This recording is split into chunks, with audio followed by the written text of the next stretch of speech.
Alright, we're off and running with Vinny Caggiano out in Venice, California. And we are still, of course, working on our Beatles epic. And where are we at today? Well, we're on the really beloved George Harrison tune, Here Comes the Sun. And if it hadn't been played to death, it really is a lovely song. Unfortunately, you know, when they play him to death, it's like, you know, you don't want to hear him. Mm-hmm. I have like Pandora radio in my car, you know, when I'm driving. I'll listen on my phone, and Pandora, you can like,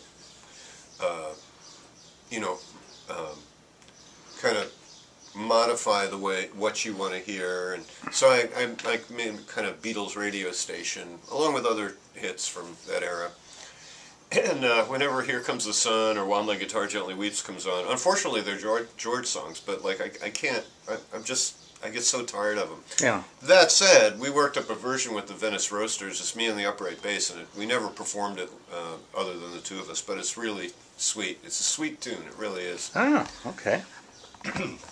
Alright, so why don't we give a bit of a listen here.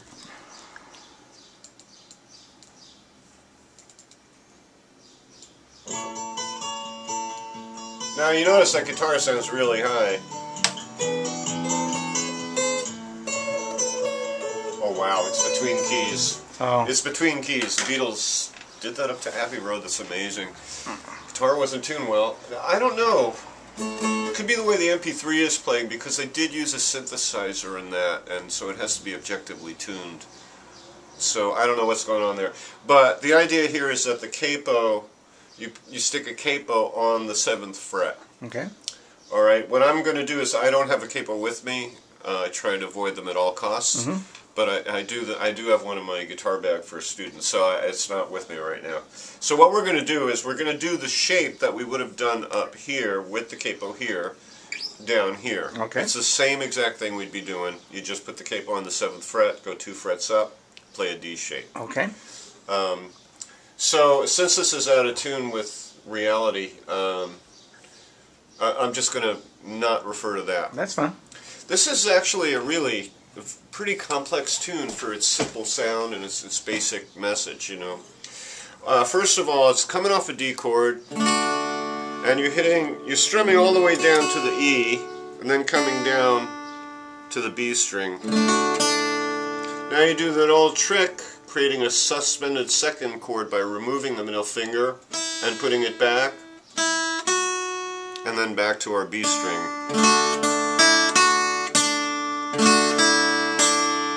So that's really what's going on with this. Here is F sharp E D. So we're doing this high note, strum all the way down, take it off, and just hit it separately, and then go to the D on the B string. Okay.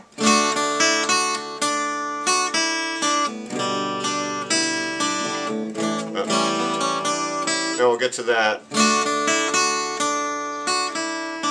Now, I do this with the Roasters a lot. What's happening here is he's picking the melody out of the chords. Alright? I could do stuff like, say,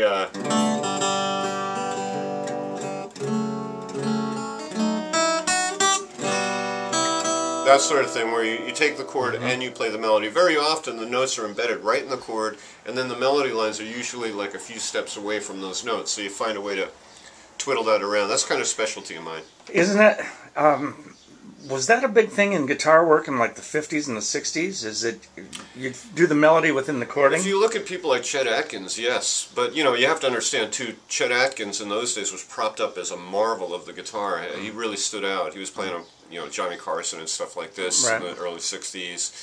That was happening. Mm-hmm. I mean, that's if you're a solo guitarist. Then you rely on chord melody stuff, like what Joe Pass used to do. Oh, okay.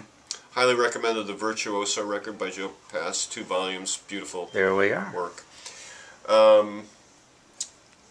Yeah, and then of course Chet. In fact, Chet is what inspired me to do Mr. Sandman with the Venice Roasters. He has a version of it, just picking, you know, doing that alternate bass. It's so amazing. And one day I'll sit down and figure this stuff out. I'm not really a right-hand guy, but it's interesting to see old footage of him and stuff, because he would play different guitars, including a nylon string that was kind of a big deal to him then.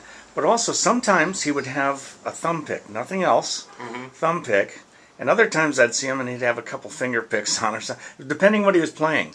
But he was playing, what is that, chicken skin sort of approach with... Oh yeah, no, it's kind of got that, it's got a, I don't know if country western is the right word for it. It might be more like, it's not even Texas swing. It's definitely got a country western thing going for it, but he has so much jazz influence, and he truly has knowledge of harmony and chording and everything like that. This is the difference between guitar players then and guitar players now. Guitar players now hardly know squat about music theory, and so they can't move chords around, you know. Well, he must have had something if Knopfler thought he was... Yes, amongst many others. Him and Les Paul. And there is a record recommended also called Chester and Lester where they play together. And two of the giants of guitar in those days. You know, Les Paul being the first looper, being a genius at you know, just inventing stuff. He invented the 2-track tape recorder where you could overdub another track on. Didn't he also? He wound all of his own pickups and everything. Pickups, the whole bit. I mean, he was a true nerd, and really.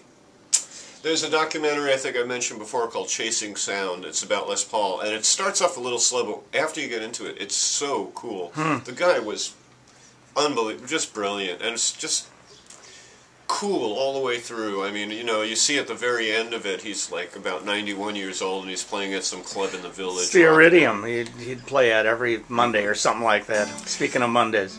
There's another image of Les Paul that I always find really funny is... there was this tribute to him, some tribute, I don't know what station aired it or whatever, but there's this clip of this big finale with all the guys who considered Les Paul a hero, people like Steve Vai and all these, like, you know, killer guitar players, but Les Paul was from like a 20 years earlier generation, and you know, he wasn't playing, you know, doing tapping and metal and bending and all these effects, you know, he's just playing guitar. Yeah. And there's this moment where he's surrounded by people like Jeff Beck and Steve Vai goes into one of his sick, insane solos, and he's looking at Les, like, doing all this wild stuff, like, almost looking for approval. And Les has this look on his face like, what hath I wrought here? Like, really funny. Is there a back door? All right. So let's keep track of time. We've been going about 5 minutes. We want to do those shortcuts after 15, so we'll say, we'll just round it off to 45. We'll say it about... I've got 7 left on this. 5 minutes to... Oh, you got 7? Okay. Well, let's try to break it down in 15-minute increments. Makes it a lot easier. Okay, so... now we've got a G chord, but notice I'm not putting my third finger down. I'm strumming down to the B string, and then I'm putting that note down and picking it on the B string, not the normal place. Then I hit the open E, come back to this, and then I've got an A7, and I go down to the B string, strum down, create a sus2, to the open E string. Okay. So all this part of the melody is on the B string, and then the E string. Okay. Same. Now here, slightly different, very pretty too. Getting the G shape, but now instead of using second and first finger, I'm using third and second finger, so I can grab the major 7th note. So this one sounds like, this is the same as before. Now I strum down to the B string, then hit the F sharp here, open, down to the D note, and then resolve on the A7, again strumming down to the B string. What you're doing in the strumming is you're following the melody on this side, so you don't want to strum all the way through if it's not necessary.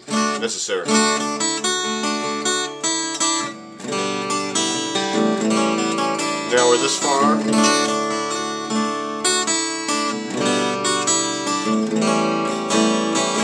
Now the chorus. Now here, G major 7 again, F sharp over here. Now we go to an E7 and we need the melody note, so we add the pinky on the D on the B string. Then we use open E back to the D. So that's now,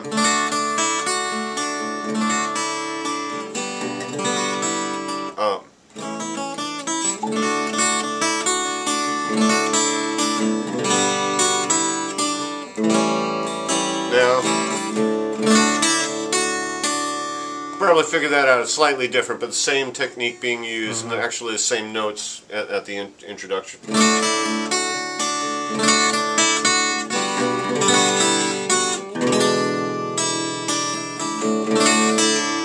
Now this lick is awesome. Now what we're going to do is slide from the 2nd fret on the A note on the G string to the B. Make this shape. So it's middle finger on the 4th fret of the G string, 3rd finger on the 3rd fret of the B string, and what you're doing is just picking down. Now this moment, as far as the picking goes, gets repeated, but now we're doing... Excuse bless me. you. Maybe you're allergic to Menlo too. I think I'm allergic to her. I had a sneezing fit this morning. Yeah. It's right. Sneezing season, by the way. No, I was just at a throat doctor yesterday. Yeah. Sneezing's greetings. There we are.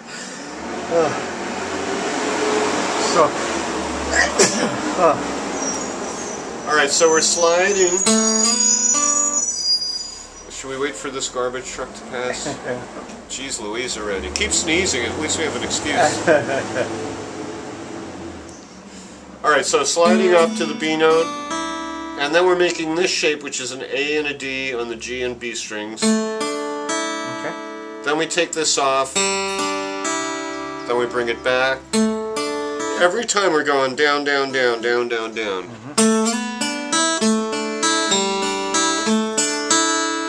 Then we'd have to play a straight melody line. So it's Go ahead. Again.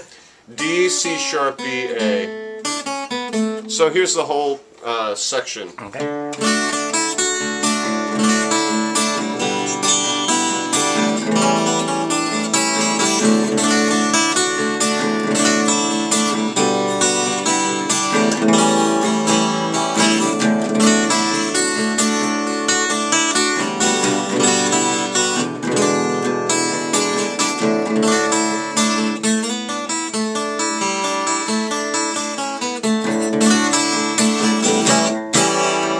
Back to an A7 Okay. with an accent. Repeat that whole section again. Okay. Alright. Is this all Harrison, by the way? This is all George, and this is one of those yesterday phenomena where, like McCartney woke up with the melody to Yesterday in his head. I don't think Harrison got this one in his sleep, but he said the song wrote itself, and you could hear it. Like, I've had that experience in my life where something just flows out. It's like it existed beforehand, but nobody's written it yet. And the song just flowed out for him. It's very natural to him. He's probably sitting in a yard in a foggy day, and then the sun broke through, and he was inspired by that. See? Yeah. Awesome, awesome song, though. Really, truly great. Very sweet, beautifully written. He got good in these days. Is there a slight time change on that one descending? I don't know. Now what's happening is you're counting 1, 2, 3, 4, 1, 2, 3, 4, 1, 2, 3, 4. Right? That was hard to do. Okay. But what's happening is, even though it's against the 4, we're doing groups of 3 against it and accenting the first note of each one. So it's not a triplet. Okay. Okay. It really isn't. It's 8th notes. But because they're grouped in 3s, it goes out of phase against the 4. Right. And if it was 3, it'd be like... and I couldn't even have that lick at the end because that's really 4. Okay. 1, 2, 3, 4. So it's a composer's trick where you bunch things against the time signature. Okay. You know, and accent. But it really isn't going out of time. No, not at all. Okay. No. Yeah, if you saw that written on paper, it'd be all eighth notes. Okay, Yeah. we are at 15 right now. All right, let's cut